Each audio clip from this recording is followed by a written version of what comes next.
যে ফান্ড আছে reserve fund বলুন আনুপূর্ব এই বিজেপি দল তাদের গুন্ডা মোস্তানরা কাউন্টিং হলে ঢুকে এই কাউন্টিংকে গণনা কেন্দ্রকে প্রশাসনের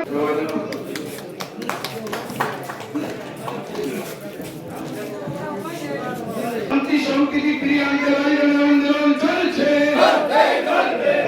কংগ্রেসের ব্যানারে মুটিয়ে মুটিয়ে বেড়েছে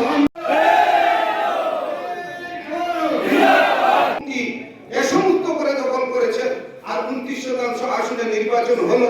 এই নির্বাচনের সর্বশেষ মানুষের হলো কংগ্রেসের নেতা ব্লক প্রেসিডেন্ট তিনি ঘোষণা করলেন প্রধান উপপ্রধান সহ 11 জনকে আমরা সম্বর্ধনা দেব।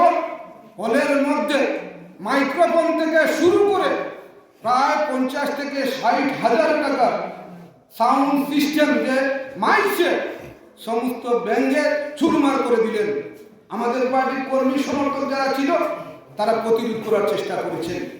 সঙ্গে সঙ্গে আমি উপস্থিত হলাম। আগের দিন পঞ্চায়েত অফিসের পূর্ব দিকে রাজনগর গ্রাম পঞ্চায়েতের পূর্ব দিকে একটা বাড়িতে বিজেপির প্লেয়ার 50 থেকে 60টা লাঠির মধ্যে বিজেপির প্লেয়ার হঠাৎ করে দেখা যায় লাঠি নিয়ে 50-60 জন উপস্থিত। আর আমাদের কর্মীরা নিরস্ত্র। কি করব তারা ভেবে পাচ্ছেন না। আমি সবাইকে বললাম পঞ্চায়েত অফিসের মধ্যে দাঁড়ান, আমরা এখানে থেকেই বিজেপি সন্ত্রাসের মোকাবিলা করে আমরা যাব। আপনারা দেখেছেন যারা কুর্তির ছিলেন, অন্য জায়গার যারা কর্মী সমর্থকরা ছিল, উভয় দলের দেখেছেন এই ভিড়ের মধ্যে দাঁড়িয়ে যারা কংগ্রেস সিপিআইএম যারা বিজেপির বন্ধুদেরকে বলেছি আমরা এই এলাকার মানুষ, আমাদের এক জায়গায় বসবাস করতে হবে। নির্বাচন আসবে, নির্বাচন চলে যাবে। বাবুর সরকার 25 বছর ছিল, নির্বাচন মানে উৎসব, নির্বাচন মানেই আনন্দ। আর আজকে নির্বাচন মানেই বয়ের নীতি সন্ত্রাস। আপনারা কাকে মারবেন? আমরা সেখানে কয়েকজন ভূমিকা নিয়ে আর পুলিশ বাবুরা এভাবে দাঁড়িয়েছিল, তারা দেখেছেন ভিড়ের মধ্যে ঢুকিয়ে একদিকে বিজেপি একদিকে কংগ্রেস সিপিআইএম। আমরা কয়েকজন কয়েকজন সেখানে পরিস্থিতি আমরা সামাল দিলাম। 2টার সময় শুনি কদমতলা পিএসের সামনে টায়ার জ্বালিয়ে 1 নম্বর আসামি বিধায়ক ইসলাম উদ্দিন তাকে গ্রেফতার করতে হবে, জরুল হককে গ্রেফতার করতে হবে। থানার মধ্যে অবরোধ চলছে 50 থেকে 60 জন। তো আমাদের তো এফআইআর করতে হবে।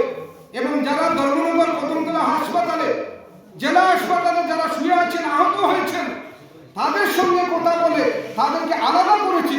আবার তারা দেখা যায় কেউ বমি করছেন, কেউ মাথার মধ্যে দেখাচ্ছেন তাদের মাথা ফেটে গেছে। সেখানে কোনো যুদ্ধ হয়নি, কোনো প্রতিরোধ হয়নি, কোনো মারামারি হয়নি।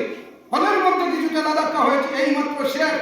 পরবর্তী সময়ে আমাদের 8 জনের উপর মামলা হলো, নন বেলেবল সেকশন। আমরা মামলা করেছি 11 জনের উপরে, তাদের উপরেও নন বেলেবল সেকশন। কারণ পুলিশের মধ্যে সুমন্ত্রী সম্পূর্ণ অফিসাররা ছিলেন। বিকালবেলা যখন 7টা-8টার সময়, সন্ধ্যা 7টার সময় আমরা এফআইআর করেছি। 8টার সময় বিজেপি দ্বারা কদমতলা গোয়ালঘাটের মন্ডলের নেতারা